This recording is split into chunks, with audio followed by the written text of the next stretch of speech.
So yeah, so I'm excited about the show. I'm excited to actually highlight the tech side and actually go home with that. When I say go home, hit home, like mentioned before, the girls who get it. Yes. So segmented into asking you then, so how it is that you think fashion tech works within the fashion industry on a whole, and how it could work here in Trinidad? Because you already have your experience. Right. So obviously, I do think that it can work because I've seen it work, not just with what I'm doing, but with what's happening globally.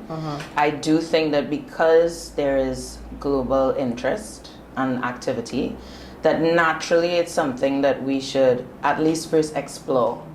So I think the exploration element has to come before the rest of the thing. Okay. Because I mean, we're going to speak as though it's a fashion industry, but the reality is that, it could be argued that we don't have a fashion industry right now. Like when it comes to what is required to make up an industry, where we're lacking with it.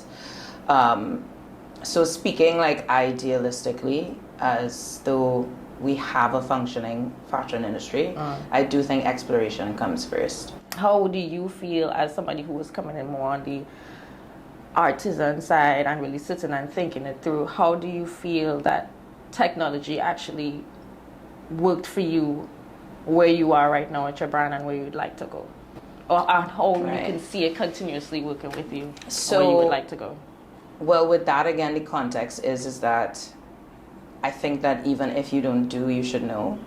And so because of my understanding with construction and tech via technology via Illustrator on a base level, Adobe Illustrator, with regards to flat patterns that are important for tech packs or important for scaling your business when it comes to someone else producing, because I was already familiar with that and interested enough in it to understand that I needed that element if I was going to evolve past doing everything myself.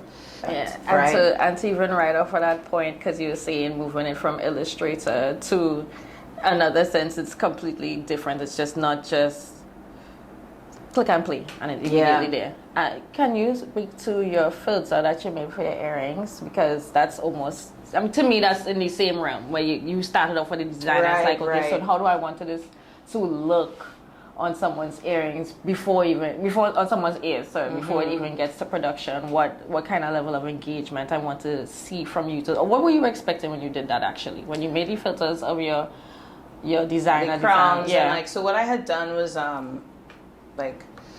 let's say like aesthetic filters. So the filters, I make presets and all these different little things. Like I guess I really am into the technology side of things, but I wanted to, it was like an element, it was during the pandemic, right? So it was like elements of the brand that were at zero cost that others could indulge in, instead of just them liking what they're seeing because I'm indulging it. So it was an opportunity to, in a virtual reality type way, get people into my world, like the Sanian Lewis galaxy. Yeah. So again, you brought it back to the importance of technology and fashion. So then let's talk about the cost that somebody would be paying, more or less, or if you believe there's a cost that we're paying, should they never enter into this part of the market, put any type of technology into their brand or to help, either whether it's for construction, whether it's for engagement in market or anything like that. Let's say you're that, and I'm speaking from personally, because when I come home and I'm looking for something, I like to just be able to go do a quick search and find it. And I noticed that I have to do it in certain spaces here, like Facebook is the biggest thing that we do here. So, which is crazy. Which, hey, look, I'm not against it. I don't even have Facebook. I'm amazed it works on the level that it does. Which, I mean, great, but if that's where people are in Trinidad, no. When people are used to going to Instagram, go to your website, I'm expecting to see some other things to engage with your brand and stuff like that, and that's not there in this time here in Trinidad. what do you think is the cost of not even getting onto this level of technology that I'm bringing in here with Boss Movement, where it comes to augmented reality, like the filters that you did, virtual reality?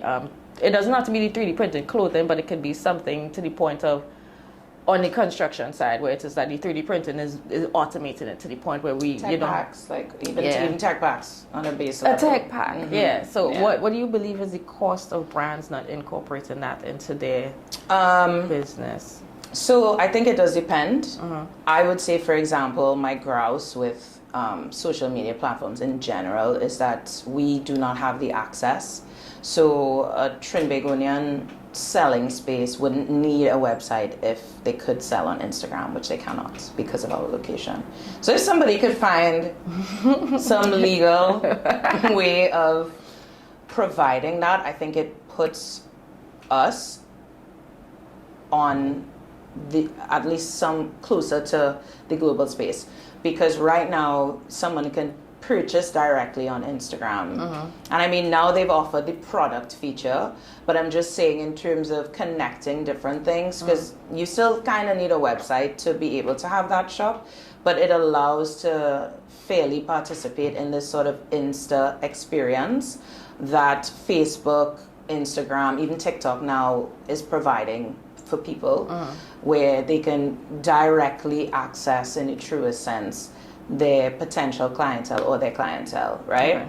I do feel personally that, so I never, and maybe, it's worked out, but also not worked out sometimes in some scenarios, even though it always works out. But I've never, even since I was small, I've always been interested in international fashion, not at the cost of my own culture, but when it comes to where I'm perceiving my customer or the buyer coming from. So you can't look at the local market because then you would not see the value in it, right? Now, during the pandemic, because, for example, with like my presets, etc., I mean, I had people all over the world, when you check the insights, people all over the world utilizing it. And even my GIFs, or GIFs, depending on what you say. GIFs. There was someone from Asia, I don't want to assume it's Japan, like a week ago, that sent me an email asking for permission to use like their favorite GIF that I had done, that they found. I don't even know how they found it, but because I have like Sanian Lewis GIFs as well, that's still like kicking, still pumping. But they did artwork inspired by this GIF that I had done, and it's a simple GIF. It's like moon and stars twinkling, like But they did an artwork inspired by it, and they wanted to let me know, to be transparent, and they also wanted to know if they had permission, if they wanted to use that inspired by artwork in like a gallery or like just to sell or something cutesy. And I was like, sure, no problem. Like, I would say, I mean, it's moon and stars. Like, right. Even when you look at the artwork, I'm like, I so appreciate this person for being so transparent, because I would not know, the world would never have known, because it's just stars and like a crescent moon on her artwork. But being inspired by that GIF, and this is somebody on the other side where I have no idea who this person is. Like, my first response was like, well, once it's not spam, like, but this is after, and it happened by you. So when we were doing the experimentation, I was checking my emails.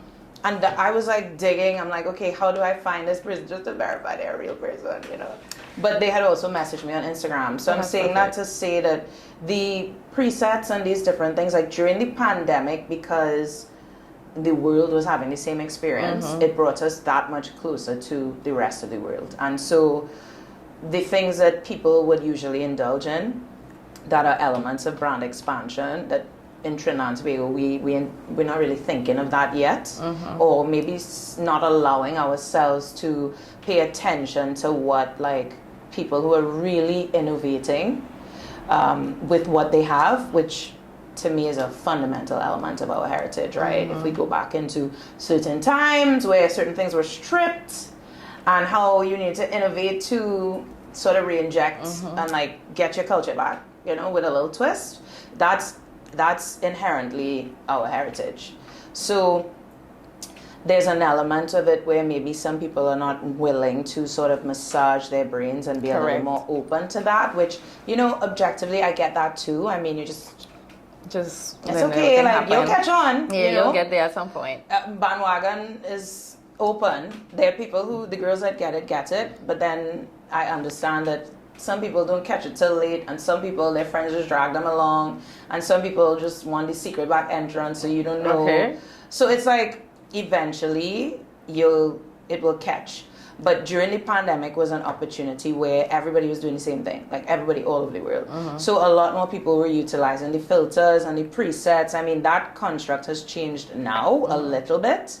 But I kickstarted one of the filters, and I mean, the fact that this girl is using this GIF, I thought nobody was using it.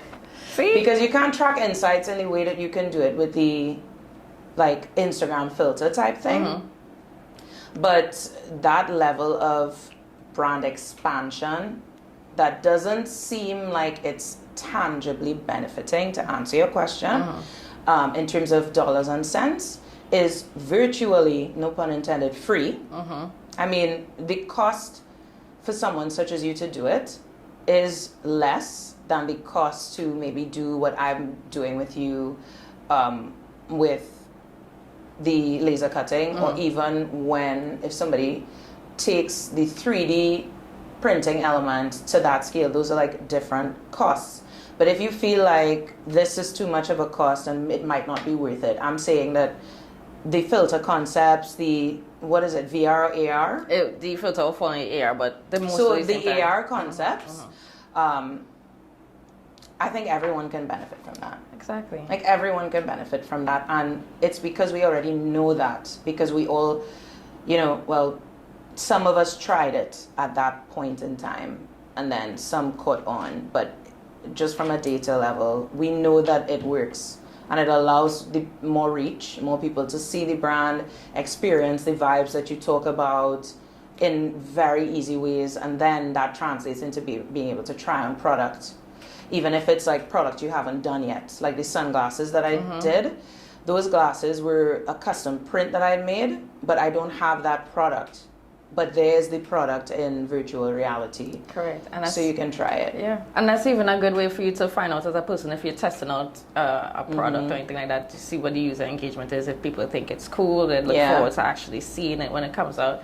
I'm glad you mentioned that, because with all of the items that are going to be at the show, try-on fits, which are a filter of the outfit itself, would be one of those that people can interact with. Yeah. And a friend of mine was telling me, she was like, oh my goodness, you know, that'd been really nice, because she's in the States right now. She's like, I really wish I could have, like, have a filter to try on one of these costumes, because she was, while I went to Spirit Band launch, she was looking at it online, and so she was just like, oh gosh, I wish I was there to actually see the costumes or whatever, but it'd be so cool if you had your filter stuff. So I was like, you see, so I don't know if it's because she's my friend and I talk about this all the time. She was just like, so I was just thinking, like, you know, is that something that you believe, again, you talked about somebody from halfway across the world really engaging with your GIF and actually reaching out to you and speaking to you on it.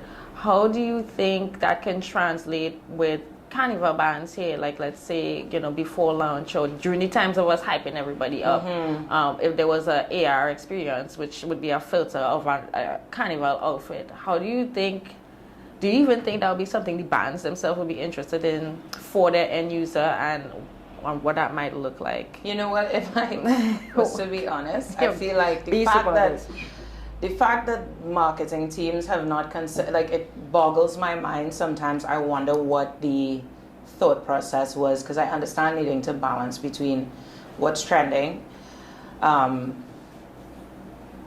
like, that's trending. So, like, why is nobody in there kind of stimulating the brain? I mean, maybe now through your program and your presentation and conversations and maybe some of the players involved, that that people would wake up, because at the very least, like, do you want to look cool? Do you want to look relevant? Then maybe try it, because there's no reason why none of the bands should not have, like, GIFs now. Correct. To the costume thing, I do think that, okay, yes, she's your friend, which is why the idea would have popped into her head, but that's a perfect example of what knowledge and of the way that knowledge empowers. So the fact that she knows this, that you do this, right, and she's aware of it, it gives now her brain, it opens up her brain a bit. So now she's able to think about something that usually she would not have considered, but she has the knowledge and awareness of it. So she's able to, because that's a brilliant idea. So, I mean, if we're still going to talk in the carnival space, because, I mean, this is something that we talked about before, where bringing in the 3D printed clothing, and your advice to me was like, you know, even though, because this is again testing stages for me as far as implementing 3D clothing into anyone's brand, fashion or anything like that, and the biggest thing that came to my mind was carnival. Right. One, because, and I'm going off of things that I've seen for myself, where people once say, you know, sometimes the things are a little bit wasteful in that after you wear this costume, you're probably not going to wear it again, or you probably might throw it away or whatever. And then also because, and I believe some of our items that are being shopped for when it comes to carnival are outsourced. So being, not all of it, but some of it, so where it could even be a point where 3D printing could be implemented on a small scale as of right now, whether it be like a headband or a backpack. Again, a backpack might be big, but or like again, I was saying, to, you know, those smaller sections. Right, a smaller section band and stuff like that. So how, because you already said it to me, but how, again, do you think that is helpful when it comes to bringing, I guess, our culture on a whole into fashion tech space? Well, I am one of those people who I do not combine carnival and fashion as the same industry, because it's not. Carnival is a completely different industry to fashion, and that's beyond just my own opinion. Being involved in fashion in Trinidad and Tobago, I 100% have seen where carnival itself is an industry that maybe for it to get to where it is now, it had to cannibalize the fashion industry. So people who were seamstresses or, you know, production assistants when it came to fashion, even maybe back in the day when we actually had like an industry with manufacturing, etc., are now carnival producers. So I think it is important to identify that, you know, it is very, of course, it can be, what do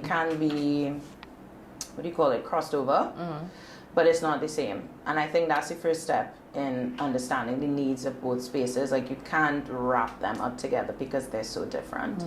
I do think as well that because of the pandemic, and obviously I am privy to just how much is manufactured here.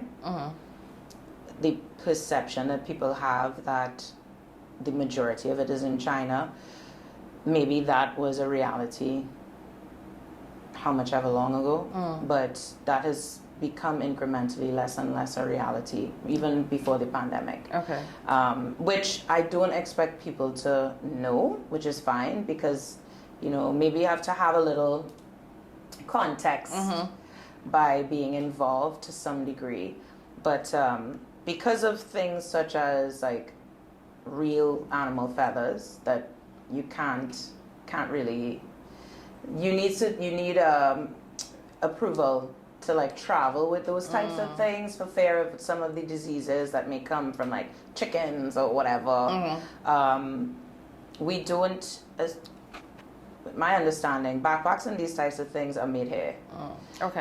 Individual costumes were made here. So these front lines, the wire bras, different things, and of course it may depend on section, but my understanding is that they're made here. And now, because of what I said, right, it should give insight that even the body wear, a lot of things are now made here even more. And I think the pandemic kind of brought that in, because the first that first carnival after the lockdown, I mean, I was here for that one. To me, it was great. It was great. And I don't think that local production was the issue more than the perception of how long something will take, and that teething period of understanding that, you know, maybe China allowed for some easier like production or expedition when it came to quantity and time and different things. But that's what I think the issue was. Not that it was local production. It's that because it's local production, you cannot expect something to happen in this rush time period. Right. Because they're people, and they're people that, I mean, China's people too. But I'm saying these are people who are taking on all these different things. It's not a big factory. I was just it's them and it's one or two other people, and so they are not going to operate like machines. Correct. So you're going to have to work with their time because they're also fully aware of their value. So if they can't do something, then they're not going to do it. And if they can do something, then they're going to do it, but you give them this period of time. So when it comes to injecting like 3D printing and stuff, I do think that there's a capacity for it. Again, I feel like to start, it's something where you have to get really niche before you expand. So, and with the 3D fashion tech fabric elements, I think that there you're getting into texture, and so it has to be something that works. It has to be something where somebody has a bit of a vision. They see how it can work and they see the ways it can work. On a base level, you're saying headpieces type of thing. I mean, easy, because we know that there are at the very least like casts that you can create via 3D printing, and some of the headpieces are molds. So you can do that as well on a base level. But I think that why not try and utilize it in a way that goes beyond what's already been done? So like casts and molds, these different things are already made. So why not, if you're doing it, try something new? So I know like you were talking about like the feathers and these types of, swapping out for, because maybe people wouldn't be able to really freely travel with the item if it didn't need a veterinarian signature. Correct. And so that would inspire longevity per wear, because I like to play with the idea of like, someone who plays carnival hair. This is a serious carnival, right? I'm not talking about regionally. I'm saying this is Mecca. Correct. So then you go to like a festival or like a something outside, and then you're just re-wearing, you're wearing elements of your costume. It would be great if maybe if it wasn't actual feathers, that you can move around it more. You mightn't have as much allergies, etc. And I think that's a really good idea. But I do think that maybe at first, like especially if we're talking big mass, because there are small bands and there are individuals, I do think it'll be nice to niche it, because then you get more opportunity for creativity and to get a real idea of what that will take. Yeah. Because in the same way with what I do, there is a measuring process, testing and measuring. You want to do that with carnival, because when the pace starts to pick up, it can get very overwhelming. It picks up. Yeah, it picks up and it picks up. And obviously, as you know, like if something goes wrong, you're not getting blamed. Yeah, for sure. But I want whoever name attached getting blamed. And I'm about elevating the people that I work with. I really want to be able to serve my clients and give that je ne sais quoi when it comes time. So definitely taking your advice when it comes to things happen bands as well. Like that. Yeah. So when you're looking at the risks of like things happening, I just think it's better to start it niche so that it's like trial and error. The things that may go wrong and could possibly go wrong are on a smaller scale. Right. So not too big investments, but then of course these are things that are growing, teething, and then you can do it on a larger scale. Yes. So thank you so much for your thoughts, and I appreciate you, because this actually really felt like a chill conversation. Yes. I mean, we could go on and on. Yeah, I hope that we joke about like the girls that get it and like these things, but I'm so serious. Yeah, I was never joking about the girls that get it. Yeah, I got you, but I'm saying you're that girl. So stay there as well too, because if not you, then who? Yeah, you'll have to wait a while, because it's gonna be me. It's gonna be that's what we want to hear. Yeah. Thank you. Okay. All right, well, I wrap it up. I'm gonna get out because I really am I really am thankful. I mean, if you're in the hug mood.